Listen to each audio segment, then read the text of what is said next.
Here's Megamind's journey so far. Was poorly advertised, completely overshadowed by Despicable Me, and only started receiving success and love long after it left theaters. Still, things could be a lot worse. Oh, that's right, an underwhelming sequel and TV series is releasing soon, an entire decade later. Guess they can't. In light of the recent sequel developments, I wanted to make a video emphasizing why Megamind even worked in the first place. This is not an exhaustive list by any means, and the following reasons are in no particular order. While I talk, I'll be working on a study of the kiss scene from the movie. Stick around to the end for a little story time about Megamind, and my thoughts on the sequel movie and series. DreamWorks has often used pop and rock songs in their films, but what makes the songs stand out in Megamind is that they enhance his character and act as set pieces of important scenes, like confronting Titan at the tower. Rather than just being included just 'cause, the songs serve a purpose. We also have to talk about the score itself. I don't know how many of you know or realize this, but the score was composed by Hans Zimmer. Yes, Hans Zimmer and Lorne Balfe. And while I don't think I even need to touch on Zimmer's works, I do want to give Balfe a fair shout out. He has worked on a variety of movies, TV shows, and video game soundtracks. Some examples include Mission Impossible, Fallout, Top Gun Maverick, Call of Duty Modern Warfare 2, Assassin's Creed 3, and Beyond Two Souls.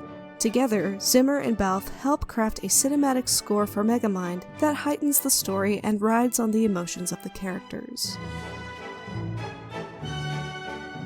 You might not know this, but Guillermo del Toro himself was actually brought on as a creative consultant 3 weeks before the end of production. He is the one responsible for the opening scene, where Megamind is falling to his death. He's also the one responsible for 7 minutes of finished animation getting cut, so do with that what you will.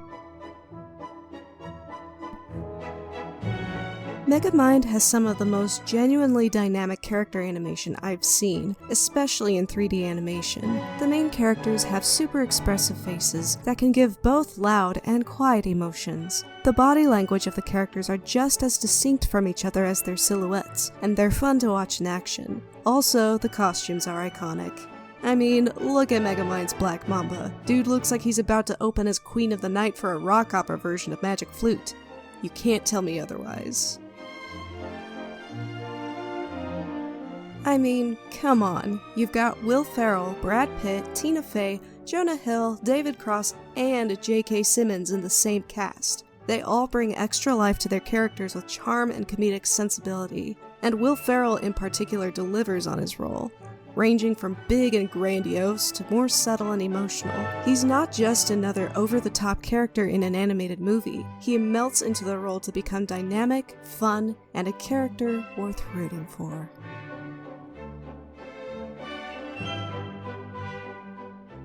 While this movie may not be breaking any new territory, it certainly delights in playing around with the superhero formula. From sinking the villain into an existential crisis over defeating his nemesis, to realizing the hero doesn't want to be a hero anymore. There's a lot of fun stuff to explore, and great parallels too. Megamind and Metroman are both stuck in roles since childhood. But where one wants to break free from his role, the other comes to realize that he can find love and acceptance outside the role assigned to him. After all, destiny isn't the path given to us, but the path we choose for ourselves. Oh, but one thing this movie did do was call out the incel archetype before it became infamous on the internet. Hal as Titan is proof that muscles and capes can't cover up an entitled nature. And through scenes like Titan's unsuccessful romancing of Roxanne and nearly killing her in the climax, it gives a frightening image of what people like Hal would do if they were given superpowers. It also helps highlight the major character development Megamind goes through in his romantic relationship with Roxanne. Her good nature inspires him to embrace the goodness inside of him. And unlike Hal, Megamind has real love and respect for Roxanne, especially in moments like cleaning up the city, or even honoring her feelings in the rain scene and letting her go. Of course, there's a lot of hiding behind the disguise of poor Bernard, but not even that gets smoothed over. We can even see Roxanne's view of Megamind change throughout the movie, and it's very evident that she develops feelings for him too.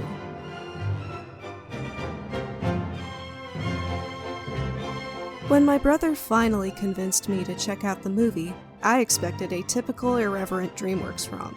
I wasn't really a fan of their previous 3D movies, and the poorly edited trailers didn't give Megamind the sell it deserved, but it turned out to be so much better than I expected.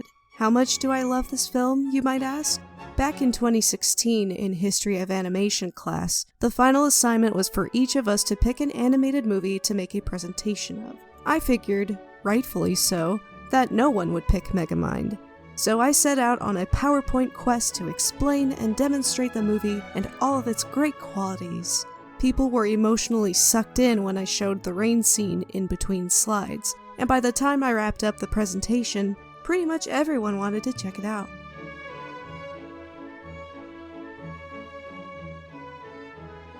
But back to the present. It's been over a decade since Megamind came out, and we're now finally getting sequel material. But at what cost? None of the main cast has returned, the plot featuring the Doom Syndicate conflicts with Megamind's backstory, and while the animation could just be unfinished shots, it's still not looking great. There's an extra dose of life and expressiveness missing in the character animation, and the overall quality doesn't compare to the original movie. I really don't want to say too much more than that, since all we have are trailers, and it's still way too early to make proper critiques of the material.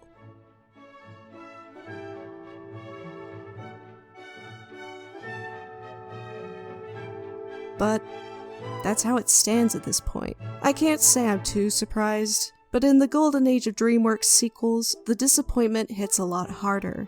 With Puss in Boots: The Last Wish, DreamWorks proved that it has what it takes to put in the time, care, and passionate artistry needed to make a sequel just as good, or in this case, better than the movie that came before it. And as evidenced on the internet, Megamind has been enjoying a resurgence of love and admiration through new viewings and a plethora of memes. It has an audience. So, what the hell? Anyways, this video has gone on for long enough and I need to sleep, so I'm gonna call it here. Let me know what you think of the piece and feel free to give it a little love on my Instagram, linked in the description below. Also, feel free to share your memories of the movie and your thoughts on the sequels. That's all for now. ArtStiva over and out.